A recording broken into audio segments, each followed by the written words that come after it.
ekosistem alam yang terjadi di Batang Baru hari ini. Tapi itu tadi, belakangan ini desa kami ini sangat merana. Kurang dapat perhatian, kemudian juga alam di sekitar kami, di belakang kami ini menjadi rusak, diperjualbelikan. Sekarang itu sudah hampir dikatakan binatang-binatang sudah hampir punah di sana. Bahkan lebih lucu lagi, di sana dibangun jalan. Padahal di tempat lain nggak dibangun jalan. Ada apa? Ada apa? Ada apa kok ke sana dibangun jalan, di traktor, tiba-tiba. Padahal di sana nggak ada penduduk. Ini kan menjadi indikator bahwa pemerintah ikut main di situ.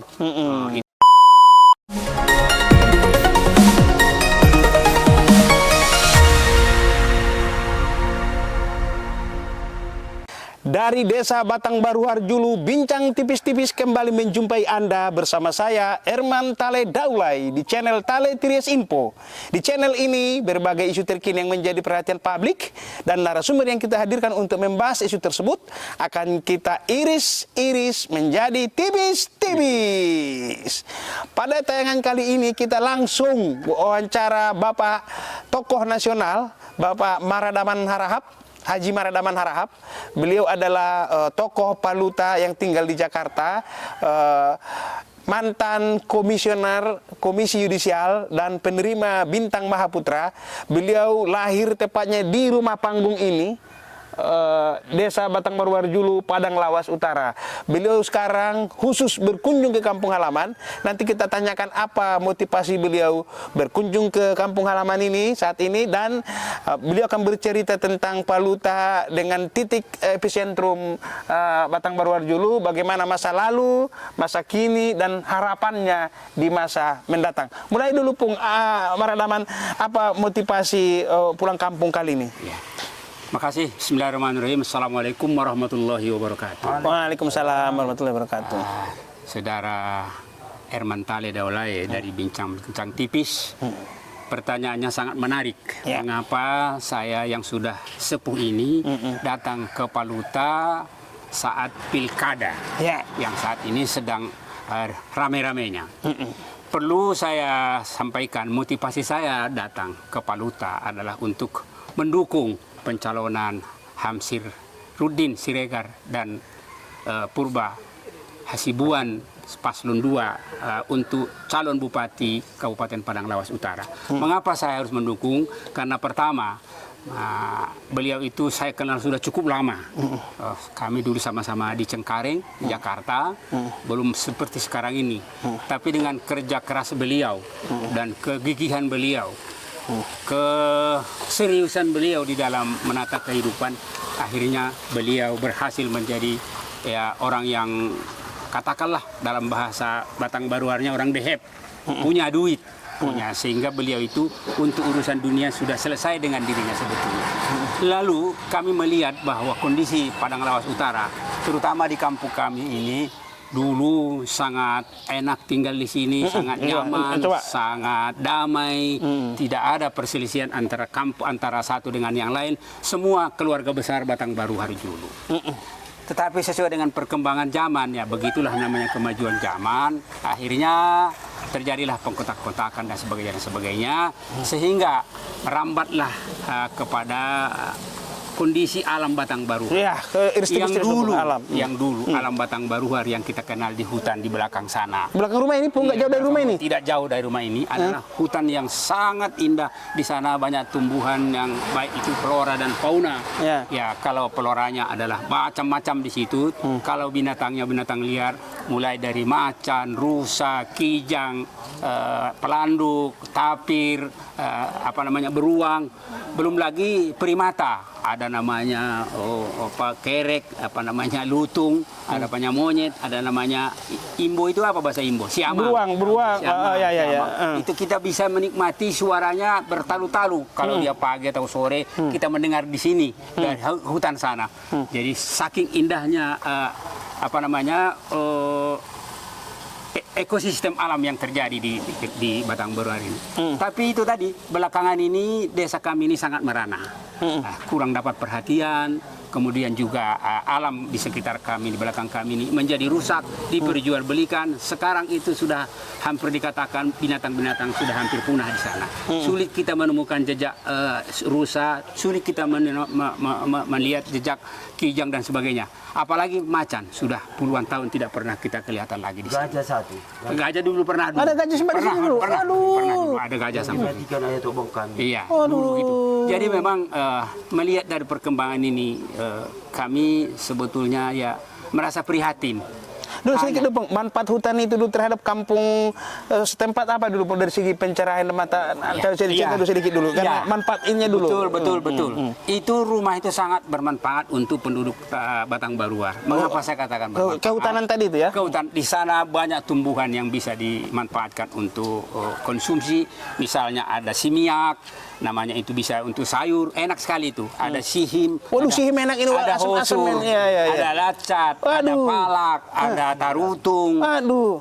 Pokoknya itu diambil oleh masyarakat dengan bebas. Soal tarutung itu kan duren, Pung. Pernah nggak rebutan macan dan manusia rebutan duren dulu? Iya, ada nggak itu? Kalau musim duren itu masyarakat ya berlomba-lomba ke sana yang punya kesempatan.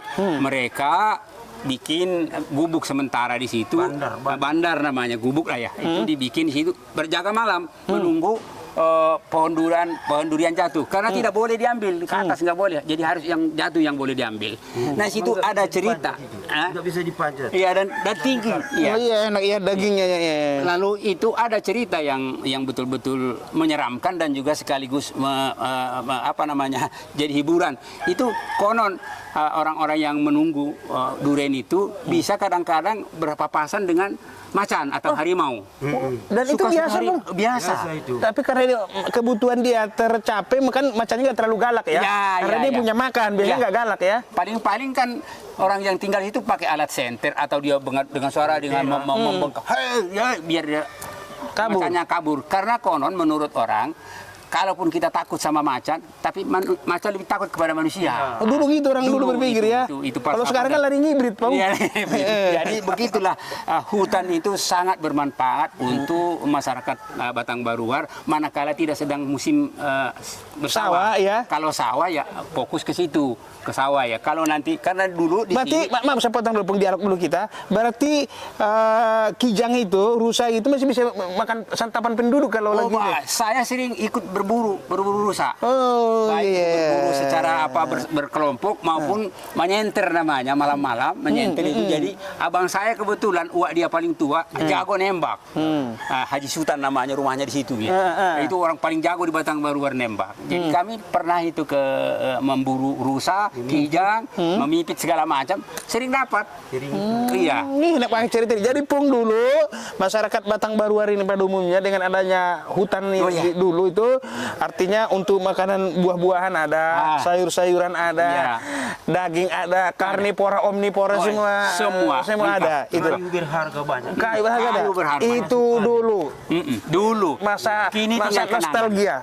Kenapa tinggal kenangan? Kenapa rupanya kondisi sekarang? Nah, itulah yang menjadi perhatian kita dan juga perhatian beberapa tokoh masyarakat di sini, karena diam-diam, nih dalam tanda petik ya, diam-diam hutan itu dijual oleh oknum. Ya, oknum tentu Batang Baruar juga. Yalah, nggak usah sebut nama, Karena ya nggak usah sebut nama, karena ingin kesenangan sesaat, tapi penderitaan lama. Jadi dijual lah itu beberapa hektar. Tadi informasinya ada sampai ratusan hektar.